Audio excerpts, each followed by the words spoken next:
नमस्कार श्रोताओं, कहानियों का कारवा चैनल में मैं बिंदु सांधु आप सबका स्वागत करती हूँ। आज मैं आप लोगों के लिए मालती जोशी जी की एक कहानी कैलकुलेशन लेके आई हूँ। 8:30 बजने को थे और पिंकी का अब तक पता नहीं था। मेरी चिंताओं का ग्राफ बढ़ने लगा था। सर्दियों में अंधेरा वैसे ही जल्दी घिर आता है और शहर में रोज होने वाली घटनाएं मन को डरा देती है। बच्चों को हमारी परेशानी का कोई एहसास नहीं होता, बल्कि मैं फोन भी करती हूँ तो वह नाराज हो जाती है, कहती है और किसी के घर से फोन नहीं आता, बस मेरा ही धनधनाता रहता है। इतना एम्बेरेसिंग लगता है। अब भला इसमें एम्बेरेसिंग होने जैसा क्या है? तुम्हारे दोस्तों के घर वाले लापरवाह है तो मैं क्या करूं? मैं तो उतनी बेफिक्र नहीं हो सकती ना। ये घर में होते हैं तो हर 5 मिनट पर मुझे कूल डाउन की सलाह देते हैं, पर आज ये भी टूर पर है। सारा टेंशन मुझे अकेले को ही झेलना है। जब घर में बैठना असंभव हो गया तो मैं शॉल ओढ़कर गेट पर जाकर खड़ी हो गई। बिटिया की राह देखी जा रही है। अंधेरे में एक प्रश्न उछला। मैं बुरी तरह चौंक गई। देखा, बगल वाली अम्मा जी शॉल लपेटे कुर्सी पर विराजमान है। मैं मुड़कर उनसे मुखातिब हो गई। कंपाउंड वॉल पर टिकते हुए कहा, देखिए ना, अंधेरा कैसा हो रहा है। इतनी रात अकेले आती है तो चिंता होने लगती है। वह अकेले नहीं आती है, एक लड़का घर तक छोड़ने आता है। मैं चकित होकर उन्हें देखती रह गई। पिंकी ने उनका नाम चुंगी नाका रखा है, वह गलत नहीं है। अपने बरामदे में बैठकर वह पूरे मोहल्ले की खोज खबर रखती है। थोड़ा बुरा भी लगा। मैंने पूछा, आप अब तक यह ठंड में क्यों बैठी हुई है? अरे बेटा, अभी अभी दफ्तर से लौटा है, उसका चाय नाश्ता हो जाने दो, फिर भीतर जाऊंगी। मतलब?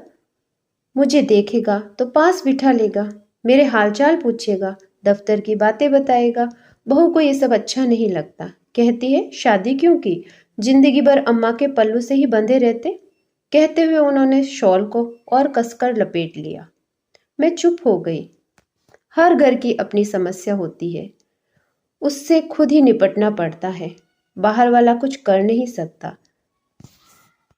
इस समय तो मैं अपनी ही चिंता में ग्रस्त थी, दूसरों की मदद क्या करती। मुझे ज्यादा प्रतीक्षा नहीं करनी पड़ी।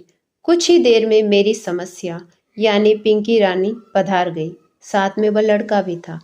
पिंकी बाहर से ही चिल्लाई, मम्मा, वहां ठंड में क्या कर रही हो? अब उस लड़के ने मुझे देखा। नमस्ते आंटी। नमस्ते बेटा, आओ भीतर आओ, गरम गरम कॉफी पिलाती हूँ। स्कूटर बाहर खड़ा करके वह निसंकोच भीतर चला आया। रोज तो बाहर से ही चले जाते हो, आज पकड़ाई में आए हो। प्रियंका ने कभी बुलाया ही नहीं, मैं तो रोज ही आ जाऊंगा। मैंने फटाफट कॉफी बनाई, सूखे नाश्ते के साथ सर्व किया और कॉफी पीते हुए उससे ढेर सारी बातें पूछ डाली। जब वह चला गया तो मैंने जैसे अपने आप से कहा, लड़का अच्छा है ना? कहीं तुम इसके साथ मेरा गठजोड़ करने की बात तो नहीं सोच रही हो? एक ही बैठक में उसके खानदान की सारी हिस्ट्री ज्योग्राफी पता कर ली, इसीलिए पूछ रही हूँ। हर्ष क्या है? No mummy, he is just a friend. Coaching तक लाने ले जाने के लिए ठीक है, पर शादी के कतई लायक नहीं है। इतने मीडिया कर पर्सन से शादी की बात तो मैं सोच भी नहीं सकती। कैट की तैयारी कर रहा है, सो क्या ऐसे ही? पता है मम्मी, ये उसका तीसरा अटेम्प्ट है। तो तुम कौन सी पहली बार में निकल जाओगी? तुमसे तो बात करना भी बेकार है, उसने तुनक कर कहा और कपड़े बदलने चली गई। इस लड़की को समझना सचमुच बड़ा मुश्किल है। पिछले साल तक सुनील नाम के एक लड़के से अच्छी खासी दोस्ती थी। दोनों ने टेबल टेनिस में कॉलेज को कई बार रिप्रेजेंट किया था। फिर एकाएक उसका आना बंद हो गया। मैंने पिंकी से पूछा तो बोली, जनाब खेल खेल में लाइफ पार्टनर बनने के सपने देखने लगे थे। How rubbish. एक लड़का था रजत, 2-3 नाटकों में दोनों ने साथ काम किया था। लड़का सुंदर था, संपन्न भी, मुझे तो सुशील भी लगता था। पर पिंकी बोली, मम्मी, उसे ऑफ स्टेज देखोगी ना तो तुम्हें मितली आ जाएगी। फिर उसके साथ काम क्यों करती हो? Because he is a fine actor. कल को बॉलीवुड में जाकर बड़ा स्टार बन गया तो? नो चांस मम्मी, वो तो बस लोकल हीरो है। वहां तो ऐसे सैकड़ों मारे मारे फिरते हैं, कोई घास भी नहीं डालता। मैंने सुना है लड़कियां उस पर जान छिड़कती है। लड़कियां पढ़ले दर्जे की बेवकूफ़ होती है, तभी तो ऐसे लोगों की बन आती है। कई बार मेरा मन पूछने को होता कि लाडो, तेरी नज़र में कोई मिस्टर परफेक्ट है भी? उस दिन कॉलेज से लौटते हुए बोली, मम्मी थोड़ा विटामिन एम स्पेयर करो, पार्लर जाना है। क्यों, कॉलेज में कोई फंक्शन है?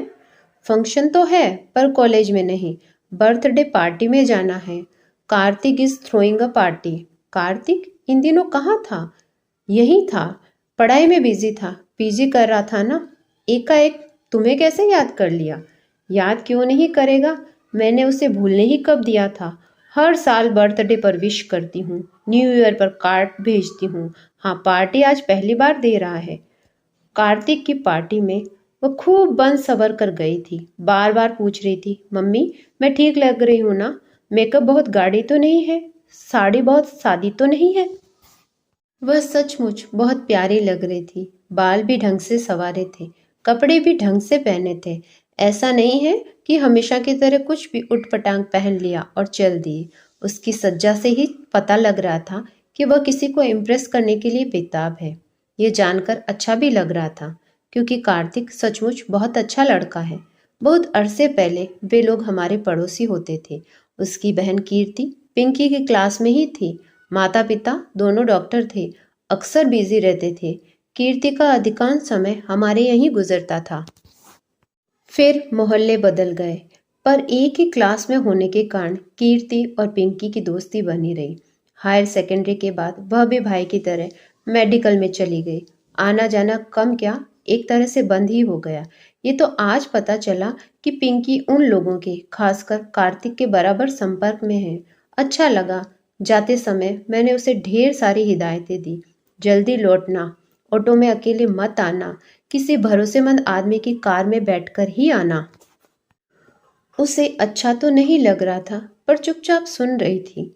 आखिर उसके पापा को दया आ गई। झल्ला कर बोले, बस भी करो अब, लड़की अब बच्ची नहीं रही है, खासी बड़ी हो गई है। इस बात को तुम कब समझोगी? बच्ची नहीं रही है, बड़ी हो गई है, इसीलिए तो इतनी फिक्र हो रही है। पर ये बातें पुरुषों के दिमाग में कभी नहीं आती। फिक्र करने का जिम्मा जैसे माँ ने ही उठाया हुआ है। रात को वह लौटी तो काफी थकी थकी सी लग रही थी। मुझे आश्चर्य नहीं हुआ। जानती हूँ आजकल की पार्टियों में सिर्फ खाना पीना थोड़े ही होता है। डांस के नाम पर अच्छी खासी हुड़दंग लीला होती है। शोर इतना कि कान के पर्दे फट जाए। कैसी रही पार्टी, मैंने पूछा। ठीक ही थी, उसने बेरुखी से कहा और सोने चली गई। अब मुझे ताज्जुब हुआ। और कोई दिन होता तो मुझे पूछने की जरूरत नहीं पड़ती, वह आते ही शुरू हो जाती। यह भी भूल जाती कि आधी रात हो गई है। मम्मी जो उसके लिए अब तक जाग रही है, सोना चाहेगी, पर आज तो उससे बात करना ही मुहाल लग रहा था। जाते समय जो उत्साह फूटा पड़ रहा था, उसका लेश मात्र भी अब बाकी नहीं था। सुबह चाय के समय उसके पापा ने पार्टी के बारे में पूछा तो बोली, पापा पार्टी तो शानदार होनी ही थी। उसने अपनी एंगेजमेंट जो अनाउंस करनी थी। अरे वाह, किससे शादी कर रहा है?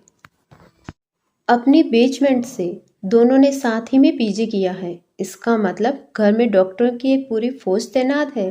तब तो उसके नर्सिंग होम का भी एक्सटेंशन होगा। बिल्कुल होगा। अब वह केवल मैटरनिटी होम नहीं रहेगा, वहाँ बड़ी से बड़ी सर्जरी होगी। इसीलिए तो उस बोर्डम से शादी कर रहा है। अगर उसे पीजी में एडमिशन नहीं मिलता तो उसे लिफ्ट थोड़े ही देता, किसी और ही को पटा लेता। उसका स्वर अत्यंत कसेला हो गया था। अंकल आंटी भी तो उसकी डिग्री पर ही रिझे थे, नहीं तो कार्तिक के सामने तो वह कुछ भी नहीं है।